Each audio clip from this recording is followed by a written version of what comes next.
The views and opinions of the host and guests are their own and do not necessarily reflect the position of the management and staff of Guardian Network.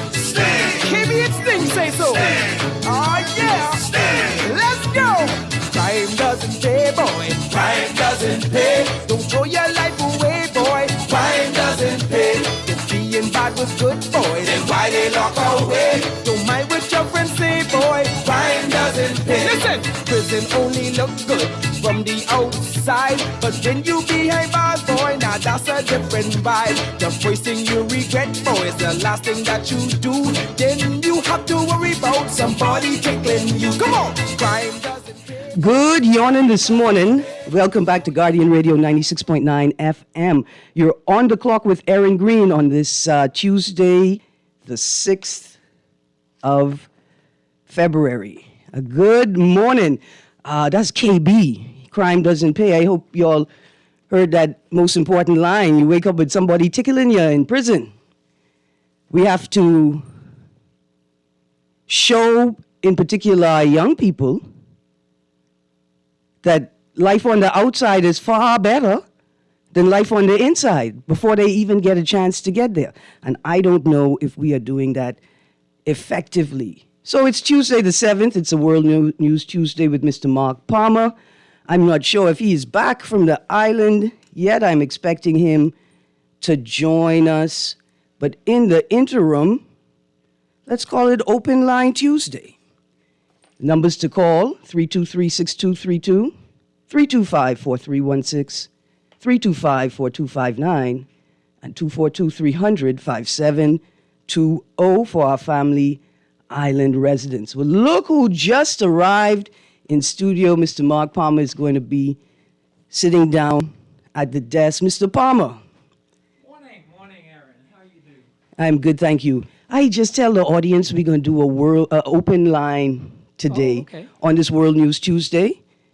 There's lots to talk about. And so I opened the line to you as well, Mark. I have some stories lined up for this morning. My sort of theme, what's in my head, is slightly different from World News Tuesday, but I think it works in. My question of the day is about crime, tourism, and the media. And how much news should we censor, if any at all, in the interest of protecting the tourism product? So it was interesting, yesterday I met some of our visitors from the United States, started talking to them, and that came up in conversation, which was the U.S. advisory on crime. But it was interesting enough, she said that she actually looked into it in detail and realized that it was something south of the town or in the urban community. So that was actually specified. I hadn't actually seen the advisory, but she said it was specified that crime was not in tourist-related areas, but I don't know how she described it, but she said in the south of the island. I think... So that was interesting. I think I saw an advisory that said over the hill.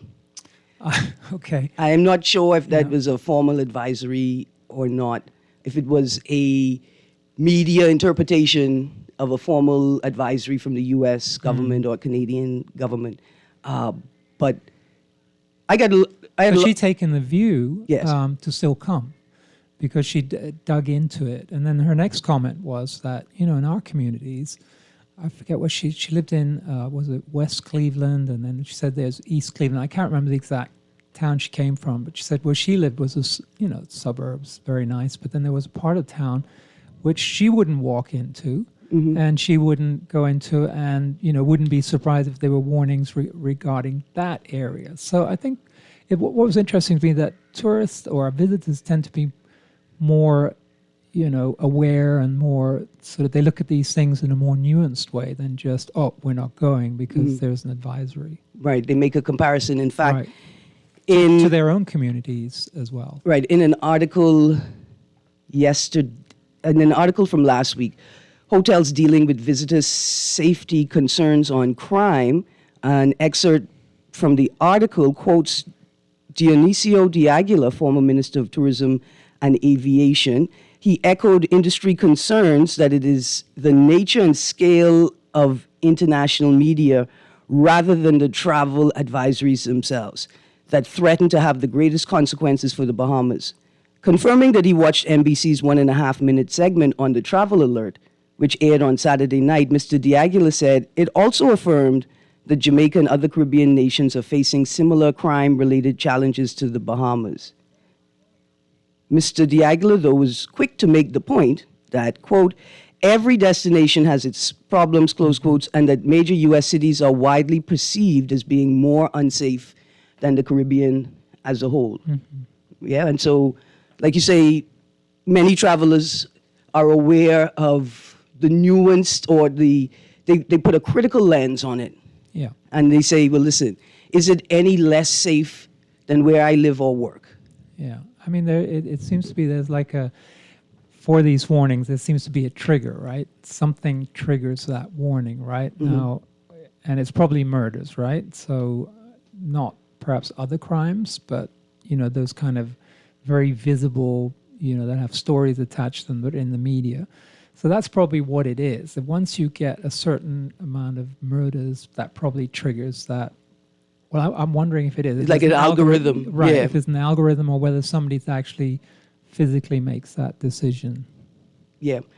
I got a text here that says... But obviously, it's not a good thing. It's kind of worrying. It's not a good thing generally to have these things right. About our country, for sure. Well, here's a question. Because we know that our visitors are critical thinkers, right? They do a lot of research. They want to get a sense of clarity on what's being printed in the media.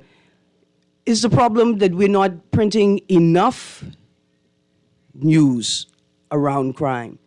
Is there the risk that people become concerned because it appears as if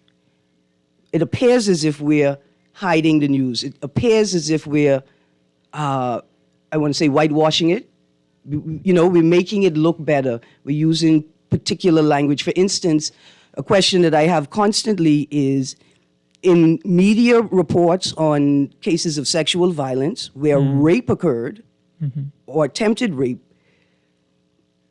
very rarely does the media use the word rape unless they are quoting someone speaking, or they're quoting a provision from the law, like what the actual charge is called. But a headline will be sexual assault when the matter being reported on is actually an instance of rape. Which is much more serious, right? Right. And I wonder... it's an interesting point you raise. I mean, with murders, you can't really... I don't think you can really whitewash them. I think that the term you're using, murder is a murder. There's people, who are affected, usually mothers, fathers, siblings. And so those stories do come out, either social media or in the press. And I think that, I wouldn't say that they were understating that part of it, because if they were, then there wouldn't have been this perception of panic. There's some members of the community are panicked because of this increase in crime and therefore seeking solutions to deal with it. Right, so here's a question. Are people panicked because of the increase in crime, or are people panicked because they get no sense of certainty or confidence from the authorities responsible, right, for responding to crime? It's fear. For eradicating crime, right? Yeah. And so for me, I'm less worried when a hurricane is coming. We're in the midst of a hurricane. Far more concerned about the recovery period than the hurricane itself. Right.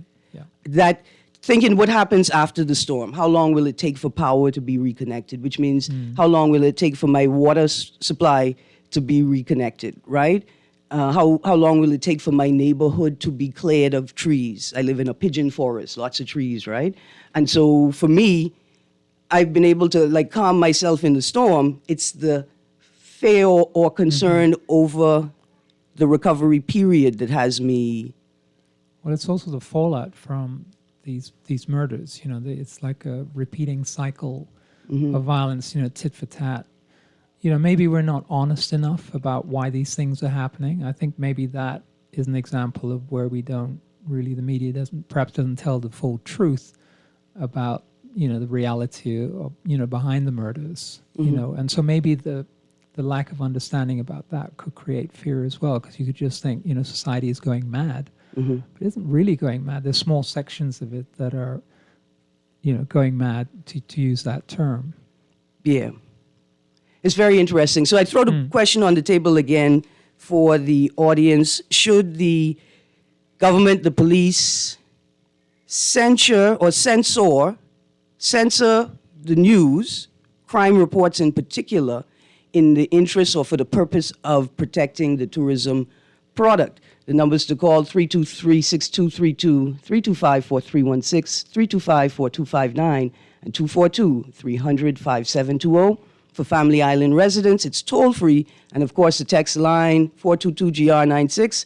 That's 422-4796. Mr. Palmer, we got a caller on the line. Good morning, caller. Well, good morning, Erin, and to your guest. Good morning. I heard something said a few moments ago that caused me almost buck up. Somebody said that it's crime happening in the South. Over the hill, I think someone else said. Well, no, what Mr. Palmer said was that the tourists that he spoke to referenced advisory and said to Mr. Palmer that they felt a degree of confidence that they would be safe because the advisory indicated that the majority of crimes are taking place in the southern part of the island, isolated from the tourist districts. Yeah. Okay. So that being said, the tourists felt they were safer in the northern part of the island. In the tourist districts? In the tourist area. Let's be honest, downtown. What are we doing to police downtown that we're not doing throughout the country? Well, the country, wait, hold on. We have 697 crime-free islands almost. So in the capital, what are we doing different from Bay Street? And should we take that model and duplicate it throughout the whole of the New Providence so that the whole place would be safe? Now, I sat Sunday in a restaurant on Bay Street that was not too full. And some tourists, a couple sat next to me. And I asked them where they're from, as I always do. And they asked me eating on Bay Street. And that concerned me. I said, well, obviously you feel safe. You're in the same restaurant as I am. And so they went on to tell me some things that they were being told. I wouldn't repeat them on radio. And that astounded me. So you My brother coming to the Bahamas five years ago. Were they cruise passengers? Or? They were cruise passengers. Okay. And I can speak to my brother's experience who came to the Bahamas on a cruise ship. He was told, there's crime. Do not leave the vessel with too much money, too much ID, credit card, etc. All you need is your cruise ship pass and a driver's license. So if he doesn't leave with his credit card and a lot of money, how is he going to come into my jewelry store or my straw market? See, we have to stop. And I'll leave you with what Glenys Hannah Martin said in 2017. And I subscribe to what she said on the radio show with Mr. Obi Wilstrom. Mm-hmm. We said that the port, necessary the way it was done. Cruise ships bragged about making $10 billion. I believe one cruise line, it was in the newspaper, I have it. Why did we not tax them? Just 10%, 1%, and fix our entire Bay Street from the bridge all the way to Chippenham by the fish fry and made it safe for Bahamians and for foreign visitors. Well, where they had to come out and shop with you, Erin, selling your soursop jelly. You understand? Absolutely. And so I'm very disturbed, but I want the model on Bay Street put throughout the country because we've got policing right on Bay Street. So Lord knows. So there's 2 points. The difference between Bay Street policing and policing on the rest of the island, right? And the second point... Second point is we should have come up with a better model than All right. allowing somebody So to build Let me an respond, area. Graham. Let me respond to the second part. There's an article in today's Tribune. Private cruise island set for VAT reform hit. It turns out that one or several cruise liners have been operating VAT-free. If I could read from the article just briefly, the government is planning tax reforms that will hit the cruise lines, Bahamian private islands, and end their 9-year VAT-free status. It was confirmed yesterday. Simon Wilson, the Ministry of Finance's financial secretary, told Tribune Business the changes currently set to take effect from March 1st are designed to place the cruise line's private island activities on a taxation level playing field, taxation level playing field with Bahamian providers who service their guests at other destinations. So, Erin, I have to interrupt. I'm on a cell phone, and before I lose the signal, Mm-hmm. Do the cruise ships pay 1% of their gross? In That's tax? the first question. Do the cruise ship and on their private islands? Do they pay 1% of their gross because they're operating a business in this country? I got you. Because that's insane. Do banking financial institutions pay 1% of their gross? Because I know these answers before I ask them, and it's astounding that we tax the bejesus out of the local and other activities. And it was published up to $3 trillion. Do they pay tax? See, the question is, and business licenses here, should we make the cruise ship pay on their projected future sales as if the Bahamian people are having to do on their business license? I got you. I leave you with this. Why don't we take the next 50 years and treat the foreigner the way you've treated the Bahamian, and treat the Bahamian with the red carpet the way you've treated the foreigner. When I say foreigner, I mean if they come from Canada or the Caribbean. Gone. Thank you, Graham. Thank you. I'm going to respond to that in a second. Let's go to the next caller. Good morning, caller. Mr. Mark Palmer. Good morning. Hey, I like to piggyback. Graham made a very, very interesting observation. And so, the thing is, Ms. Greene, nothing he said can be, I see where, let's say with the cruise industry, we look at the cushions that the government gives, like foreign investors, right? Mm-hmm. So we would look at the cocoa keys and the castaway keys that they have casted us away from, right? So the question then becomes, I got upset when you said that they were operating VAT-free, which is criminal, okay? Mm-hmm. Now, another thing that's criminal is we give these people our islands, and can you find out for me, some investigative journalism here, if they pay environmental taxes? Because there's no way you can tell me anthropogenic activity or human activity is taking place on islands, and there's no oversight. There's no one to even go around, check the waters to see for fecal matter or any human contaminants in the coastal regions of these islands, even proper sewer systems working. See, I work in engineering for years, and I know what we are lacking. Mm-hmm. We are lacking oversight. The same thing, this is how the shantytowns blossom into this particular model, and nobody's to blame. But the finger always points at the people who run the country, if I have to pay to go on a port, to go to a concert, that doesn't. It's still a pass I'd like. So what I'm saying is, this is the reason why I don't fund these people, because we are always getting the bad end of the stick. So Graham showed you and highlight a scenario in which from Chippenham to the bridge, even as far as Montague. So when we look at, I rode around recently, and I see how dark these areas are. They're poorly lit. Mm-hmm. And you're telling me you're trying to solve crime? Look at the area just west of the fish fry. Look at the area out west at the Goodman. These areas are dark. It's darkness. What you talking about? Yep. And these people are not concerned. These people are blinded. By what I don't know, but I go by what I observe. And the problem is with Bahamians, us. We are our own enemy. If I come on the airways, Ms. Greene, and I say this, right, or asinine, and I don't expect for someone to criticize or critique what I'm saying is, what is the reason for radio talk shows? Education, inform, and entertain, and critique. Give thanks. Yes, thank you, 52. Thank you very much. Let's go to the next caller. Good morning, caller. Good morning, Erin. Morning, how you do? I'm fine. Good morning, Palmer. Good morning, sir. Good morning. You don't know a producer today, so I gotta say. No, man, I have a producer. First of all, every day I have the best producer on the board. Every day. It don't matter, week to week, month to month. I miss your voice today, there. I can tell him that. Yeah. Listen. You mentioned censor. Don't mention that word because you only had one TV station back then. Mama could tell you about that. Mama living in my town, right, Mama? That's true. So anything you say, you cut you off. They cut the pocket off. Right? Yep. You're going to be harsh on the government. And I agree. Sex go, Palmer. Hello? Pardon? Yep. Oh, Palmer saying something? No, he was just No. he was just assenting, to what you're saying. Right, so Erin, your auntie should tell you about that. Your grand auntie should tell you about that. Else. But on the second thing here, Erin, as we exercise our human rights, we're knocking down all these yaddy downs, right? Shouldn't we have a plan to two things? Place the people into an area of movement or those who are illegal standing back home? Pumpkin Eater, with you.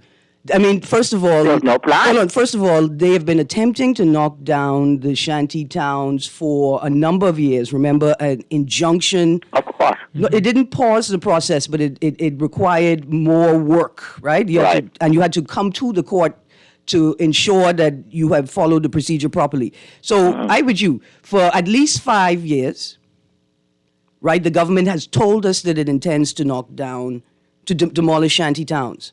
So in 5 years, they could not identify an area, draw up plans, create temporary or permanent housing provisions for people with status, people who are working and could afford to rent a place. So that before you demolish the building, you have already placed the family in the building in a government-approved housing situation. Yeah, and they should charge the people who own the properties and allow these things. They should go before the court. I mean, so this thing was not planned at all. And see, it's one thing to say, well, they're illegal migrants. What do they expect? Right. Well, here's what a citizen with rights to be in the country, rights to work, rights to speak, says. That state, you also have an obligation to provide for these people. Like you say, until you determine that they do not have status or that they have breached the conditions of their status and need to be returned to their destination of origin, then you have a statutory, an ethical, and a to ensure that they live with the basic standards. And Erin, they have a case. Now, for them to win that case, they need to put me in university. So I get my lawyer degree, get called to the bar, and they'll win a case. They'll win millions of dollars off the government. I with you. Okay? Let's encourage. Hold on, let me close with that. Yeah. They have human rights. We have a sign on the Human Rights Convention. It's being violated. It's in their fault. It's immigration fault who ain't going after these people. Know what's going to happen in the future. I'm watching both government. What's going to happen in the future now? What plans do you have in place? These conditions won't repeat. And what plan now, I repeat this plan, that the people on the private land, who own the private land, need to pay the taxpayers because they've been using our waters, using our light, and the private people have been making money, renting these people PPs and properties on their private land. Well, I tell you what, I don't see anything changing because I don't see land and landlord-tenant regulations. Being charged. I mean, no regulations being produced. They haven't even produced them, right? Real regulations and policy to cover the obligations of the landlord, the obligations of the tenant, the obligations of the landowner and the leaseor, right? And the leasee. They haven't even talked about that. We haven't seen any movement on building of affordable rental housing, understanding that the vast majority of people in the country will never be able to afford land on New Providence and cannot afford to put in the proper infrastructure for a basic life on the family island. And the vast majority of the people who knocked down are the vast majority of children who go through our school system and is going to be citizen at 18. Yeah. So these was not planned out by my majority rule. Lawyers, bunch of lawyers in Parliament haven't planned it out. My majority rulers, I like to say, based on my Human Rights Convention, based on my human rights advocacy, I cry shame. Absolutely. Have a good day. Pumpkin Eater one and only. Thank you, Pumpkin Eater. So Erin, very good. These are very good points. And I think you said as well that you didn't think things are likely to change, right? Mm-hmm. And that you cannot build a new house on the same foundation, right? And I think the caller referenced the land issue, right? Several times. If the FOIA was in existence, the first thing you would go in and find out who owned that land, right? Yes. Because I remember there was a cabinet minister many moons ago who said that was the critical issue, and we would be shocked if we knew who owned the land, right? Absolutely. So ultimately, that structure has to change. Otherwise, the removing the structures on the land is a Band-Aid, right? Yeah. That's a Band-Aid, but we're not dealing with the cause again. Absolutely. Let's go to this caller. Good morning, caller. How are you? I'm good, thank you. How are you? Good. I wanted to say, with this immigration problem, broken record, and I know there are a lot of complexities, but, basically the person that is illegal, right, is wrong. The enforcers, which is the government and the person who is put there to carry out our laws, is wrong. And we need to start moving on doing some things. I mean, I know the problem is really way out of hand, but if we don't start moving and making those hard decisions, and they are hard decisions because you're dealing with humans, but you can't come into a country and feel entitled and not follow the rules. And yes, we should have people policing and making sure they follow the rules. But, you're not going to always be 100%, right? Right. And I know they're moving with the shantytown issues, but, I, for one, don't agree with this 28 days notice. I think that should be countrywide. Once the notice is given, 28, if you're serious about cleaning up the issue, right? And I think the excuse of, Bahamians are aiding and abetting, if they are, they should be held accountable. If someone has gotten a work permit for you, they are required to find housing. If they have not, it's a simple issue. When you look at them coming to renew, that needs to be verified that the persons that you got the work permit for, you have actually provided housing, proper housing. And if they haven't, you cancel the permit and you fine the person. And, we have to stop making excuses as if this is something so hard to do, because while we're making excuses, the problem is getting worse, right? Yes. The issues are getting more complex, right? And we have a lot of other issues to deal with, as far as social, issues, So, right? and I want you to respond to something. Most people overlook the fact that political parties have always used migrants to produce a new loyal voting bloc. I want to say this. If I tell you this, I want you to give me your response. I say the first step in dealing with the issue is demanding that the Prime Minister address these three statements, right? The first statement was echoed a couple of years ago by state actors saying that the economists that sort of supervise our economic system, our economy, that they say that we need 1 million more people, 1 million more citizens, taxpayers, to maintain the lifestyle that we've become accustomed to. That's one. The second is when the Minister of Foreign Affairs stated that we need the labor, right? Like, why are you all upset at migrants? We need the labor. And the third is a second statement he made in that same article where he sort of implied or led us to infer that, right, that we need more people in the country and we need to sort of shake up the genes, right? I say get the prime minister, and I may have paraphrased that horribly, okay, Minister of Foreign Affairs. I may have paraphrased the third one horribly, right? But how do we then move forward if we don't get a state response to those three statements, right? Those three ideas. How are you going to convince me that you are managing migration properly if you are also telling me that you desperately need the migrants? Well, certainly I don't speak for the minister, but I am sure well, I would hope that he is not condoning illegality or, compromising by breaking the law. But Okay? go on. We do need, every country needs citizens to grow its country, but two, we have a right way to do that, right?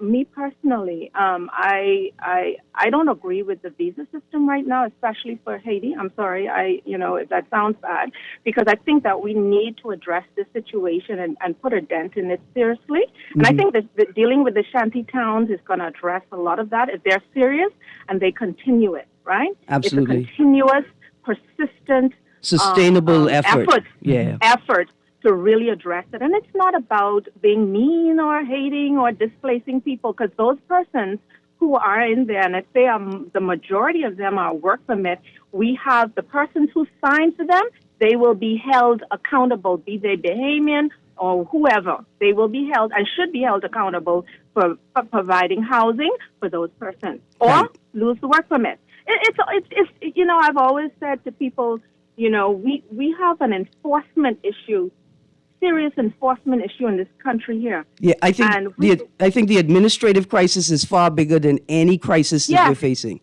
Yes, we right today, right? We can solve a lot of if we just enforce our laws that are currently on the books, or we just seriously look at them with a view to changing them. If there are loopholes that are causing and contributing to a problem getting worse. Absolutely. Thank you. I just hope that the government is listening, and I applaud the Minister Clay Sweeting, and I hope that he is serious and he's a nationalist and he continues to do what he is trying to do. Okay? Yes, ma'am. Thank you very, very much for your contribution. Let's go to the next caller, producer. I think I lost them in the conversation. Good morning, caller. Good morning, Erin. Morning. Good morning to your guest. Morning. That lady who spoke to us a while ago, she was spot on. And, Erin, though, my heart pains for those who may be displaced. But, we have to be serious about enforcement of the law, eh? Mm-hmm. And that's very key. Because to know that you can force yourself in and then take possession is many fronts.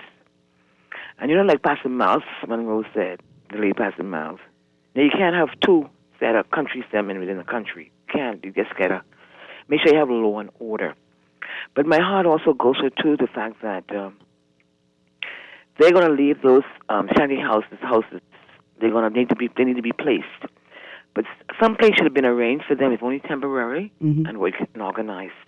Because they're going to go into the areas where there are unoccupied houses, probably some held by banks and stuff, some held by just vacant in areas, and they're going to take possessions in there. And then they're going to have that same squalor conditions, and that's not suited for any human being. God has made us better than all that. Yes, and when you think about that, when you say the squalor and all that conditions like that, Erin, there's so much other factors involved, like a crime. Okay. For adults or children, and something has to be done. And the church system and every agency, every leaders in this country have streets, and we got to see what's going on in our streets, in our communities, and we have to demand and do more. Yes, ma'am. We must have a heart of compassion, but yet we must enforce laws. Thank you very much. That's very key. Absolutely. Very key. And thank you for keeping up the great work, Erin. Thank you very much. Mark, let's go to the next caller. Good morning, caller. Hello, how you doing? Good, thank you. How you do? Aaron, a quick question. Let me ask you a question. The property next to the gold rent, does that belong? Do the government own that property? I don't know. Okay, because I don't know if the people really are aware of that. But that Goldman put in a proposal to purchase that property next to their property. Yes, there've been articles. I looked at one last night where they want to put up another large, either residential or tourist style complex. Now, I stand corrected. I think that property is owned by the government. They have a building on the name. They have the sign on front said Fairview. Okay. Now Goldman already have a portion of Goodman's Bay as it is now. Mm-hmm. Now for them now to purchase that property, which is government property, I stand corrected, that to extend their project, then there'll be another set of space that they'll be taken up on Goodman's Bay again. Yep. So which means now you got Goldman on one end, and you got Breezes on the next end. So which means now the public beach will be more or less space now. Oh, yeah. I don't have a major problem with that. I think we all should have a major problem with that. And I invite all behemoths who really can sing, but just to go there, check the property out. I think it's a white and yellow building on the property with a white iron gate. And I think the government should not sell that to Goldwyn. I think that, we need land reform. We need real legislation and policies about land. I hate to think that somebody's going to be selling a product that promises exclusivity and privacy on the beach, and then Bahamians are going to be made to feel like they are disrupting some great venture because they want to enjoy their own beaches. Thank you very much. I have a major problem with that. Thank you very much, Paul. And that is one of our prime beaches with left. Yep, absolutely. So I invite the behemoth just to go and have a look at it, and I say no. And you know what the gentleman said? That it will create hundreds of jobs. Why do officers use this word? Because we have been beaten down into plantation models, and we haven't been able to escape it, even though we're in charge of ourselves now. Okay, but please, behemoth, let's check on it and see what's going on with that. Absolutely. Thank you very much. Absolutely, thank you very much. Let's go to the next caller. Good morning. Hi, Erin. Good morning. How you do? Fine, thank you. Good morning, Mr. Palmer. Good morning. Listen, Erin, the gentleman who was talking just now, the lady before him, I kind of in agreement with them, especially the lady who was talking about where the space persons are going to be going. Mm-hmm. There's a lot of derelict vehicles in this country. And one of the things that I've come to realize with the Haitian Nationals, they tend to share spaces. Most Bahamians, we like our own space. That's because we solve problems with money. We Bahamians don't have them. I mean, we get more dollars than cents is what I'm trying to say. Yeah, I understand. So they would just relocate someplace else that is, again, unsuitable for living. You understand me? I'm hoping, I don't hear anything about it, but I'm hoping that those who are made to move, who are given notice to move, I'm hoping that they're given an option as to where they can go. Yeah. That's something I think is important also for us to know. I do feel for them, but I'm hoping that just how you are given notice, there's a listing of options as to where you can relocate your. I think that will be very helpful for a lot of them because, You know what I'm going to do, cousin? I can get me one old abandoned bus or food truck, right? Or container. Mm-hmm. And I can turn it into a high-end Airbnb, right? So maybe we could encourage Bahamians to do the same, and then we can pass a law. You can't turn it into too much of a high-end now, Erin, because it was one thing that I've come to notice about those persons. Spending money is not something they like doing. Well, no, it's not that they don't like spending money. It's that the purpose of the journey is to be able to change our lives drastically, or to support other people back who cannot escape the war-torn conflict that they've been. I mean, Haiti's been occupied for the last, minimum 15 years since the earthquake. They've been occupied. And so it's not that they don't like to spend money, it's that they have a commitment to the purpose of the journey. They're going to spend money that could be used for collective and personal development on disposable personal experiences. But the word that you use is personal development. That concerns me because, there's a lot of them that has been there for years, many years. And there seem to be, from looking there, that there is no personal development. They just come in, they find some place to lay their head, and both they stay there. And, they try to help persons back home. without trying to help themselves first. But I feel like if you're in a better position for yourself, you would be better able to help those at home. That's how I see it, but I guess they don't see it that way. That's one of the reasons why I say they don't seem to like to spend money. I mean, I put it to you like this. I still live with my mother. She's aging, so it's not a problem. But I can tell you this. I grew up in the era when your light bill was the same as your mortgage. Yeah. So, if a migrant says, look here, we could do without the light bill, I understand why. But look here, I got another caller on the line, cousin. But I appreciate the point that you're making, which is if your immediate conditions right now, you're in a better position to support those back home and to support yourself. I really appreciate that. And there are lots of things we can learn from these migrant populations, as well as there are a lot of things that they can learn from us. And they do. I think it's us on the other side that we tend not to see the value in their cultural practices as migrants in other countries. Mr. Palmer, let's go to this next caller, and then I got to get to the text line. Good morning, caller. Good morning, caller. You still there? Okay, we lost that call. We're going to go to a break, Mr. Palmer, and read some text. And then I'm just going to list off the stories that I had on deck, just in case nobody called. Yeah. You guys, stay tuned to Guardian Radio 96.9 FM. On the clock, we'll be right back.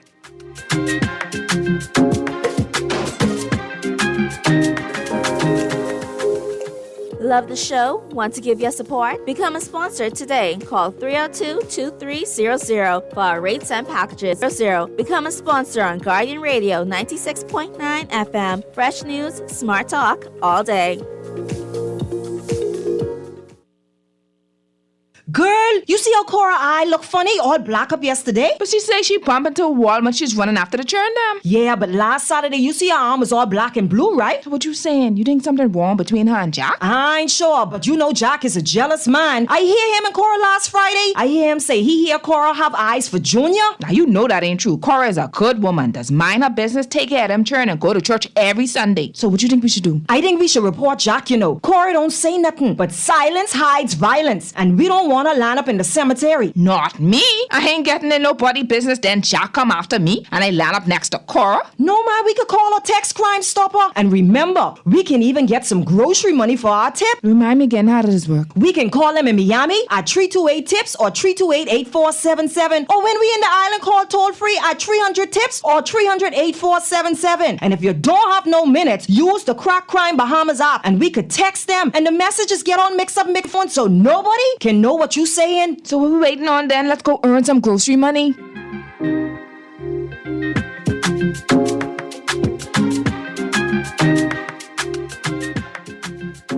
Good morning and welcome back. Mr. Palmer, let's hit the... So, Erin, I was thinking, we have more sense from our listeners who ring on this radio station that we should just set up a committee of them to advise the government on the different, topics that we talk about. Because they're hitting the key points, right? Absolutely. The key points, and some of the key points we don't really want to talk about, they're actually expressing them. Yeah.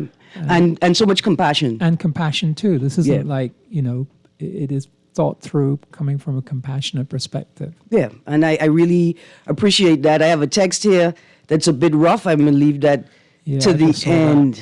Another text, great show as usual. South Florida was built from migrants, mostly Bahamians. That's why Miami love us and we love Miami back, right? So how do we juxtapose this, our experience now with the experience of Bahamian migrants, say contract days, Conkville, Coconut Grove, in those days? It would be great if maybe I could do some research, look into the archives and see responses from communities in South Florida to the presence of these migrants, right?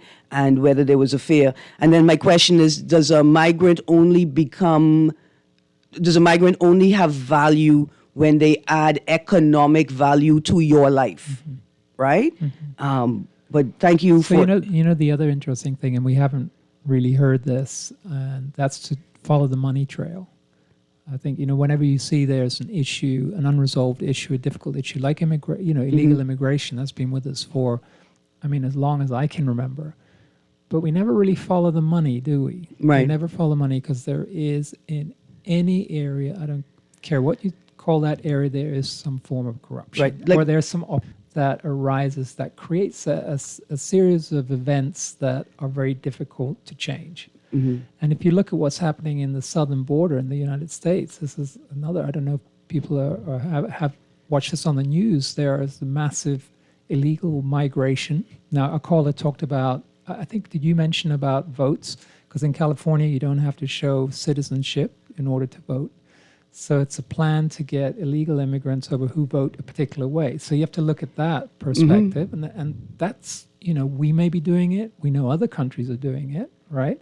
And then there's a lot of money for housing. Well, in the United States, I think $3 billion are being spent in accommodating illegal immigrants at the moment, which is a massive amount of money. That's phone cards, accommodation, etc. So follow the money, I think. If we had some investigative journalists that could just follow the money in this, try and follow the money, I think we would get some answers. And it works, because why is the government focused on building homes that people require mortgages for when the majority of people will never be able to qualify for a mortgage, traditional banks or through the Bahamas Mortgage Corporation? Who's going to come up with 20% and the closing costs? Absolutely. Another text here, my issue is that once we destroy the shanty towns, where will all the thousands that are instantly homeless go? Where's the plan there? Another text, Erin, you and Rodney need to join forces. I don't know why that word came out. And start an NGO and try to stabilize Haiti so they can have a better way of life. Maybe the gang leaders in Haiti needs to hear from caring persons like yourself. Dear texter, or maybe I could repeat this. I think that Haiti has been occupied by the U.S. and the global north since the earthquake. Right? The tsunami in Philippines 10 plus years ago. Producer, let's go to that call. It basically wiped out the population of the Bahamas in one fell swoop. Let's offer people the sort of empathy and grace that we hope others offer us. Good morning, caller. And I'm on your guest. Now, I heard you all just not talking about the people who went over there on the contract. They were sent for. They didn't jump on the boat and say, Did everybody come back? Yeah, some came back. No, I said, did everybody come back like good, lawful citizens? Or did some of them decide that they was going to make a life with their new wife? Well, some stayed and some come back. But by the way, they didn't went there illegally. They were sent for and they were taken care of. Right. Many of the migrants that we're talking about in these situations were also sent forward. Like they had proper status when they came in the country. Right. Or they are the children of people who had proper status when they came in the country, or children who have no control over the circumstances of their birth. I talking about Florida now. When you from your when the Bahamians went over to Florida on the contract. That's what I'm talking about. That's what y'all was saying too. But they didn't just jump on the boat and say, I arrive and want to go this way, and then hide, and then we gain them work permit. Then they get away, go squat on the land, and yes, plenty of it is our government problem, and I think also go. Plenty of it is the government not enforcing the law. Administrative now, if you sit back and you keep pity-patting, ain't nothing going to happen. It can get worse and worse out of hand. And that's what a lot of Bahamians have a problem with. How do you... Same way how they come here, you won't tell them to go build here. See, that's their culture. That's what they do in Haiti.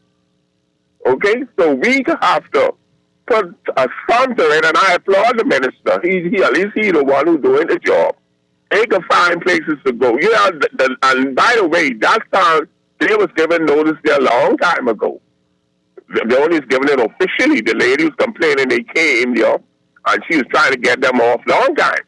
But, again, we have to start from somewhere. If we don't do nothing, we will soon be outnumbered. And not only that, a lot of them, like I said, and the law then was not doing their job. All this shantytown all over. I haven't no shantytown been there.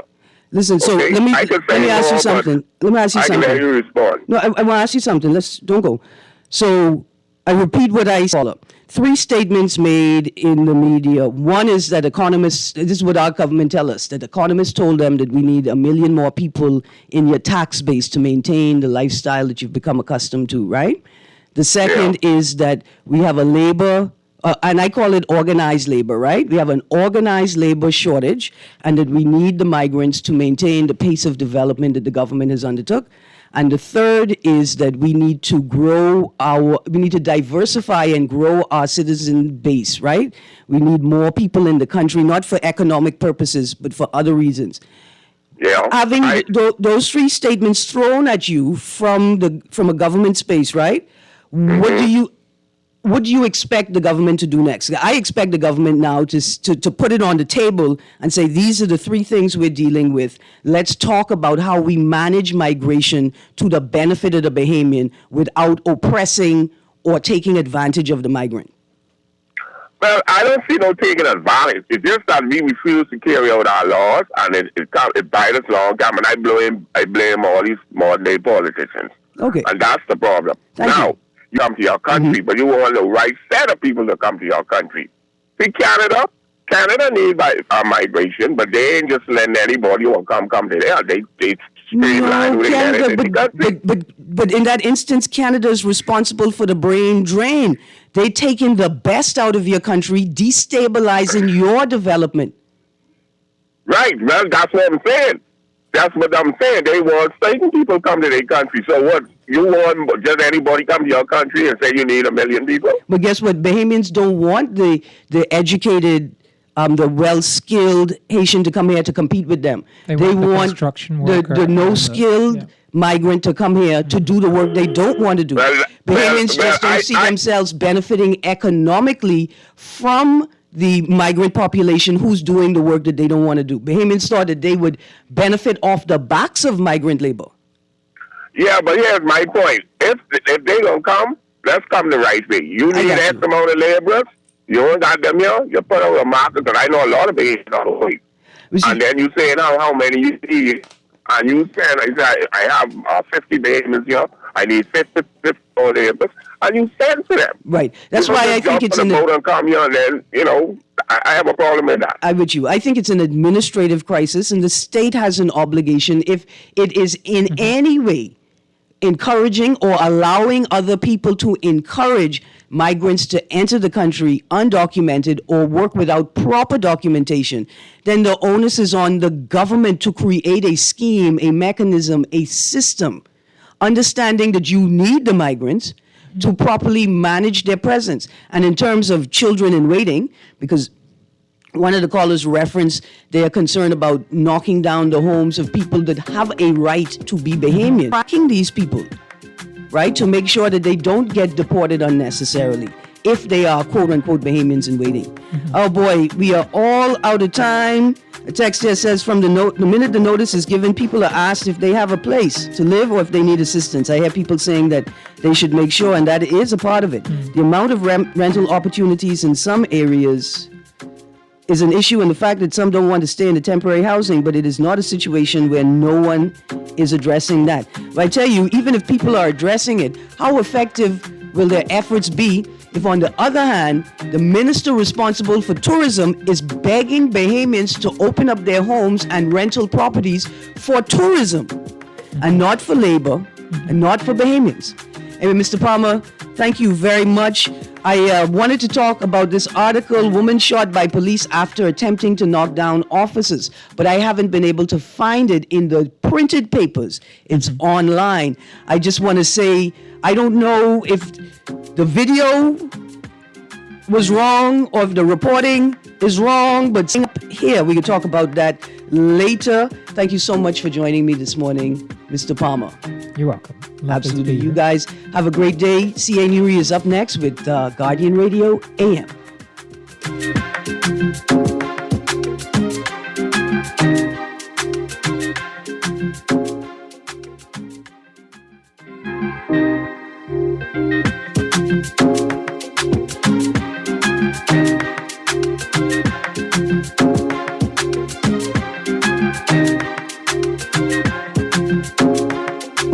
This is Guardian Radio 96.9 FM.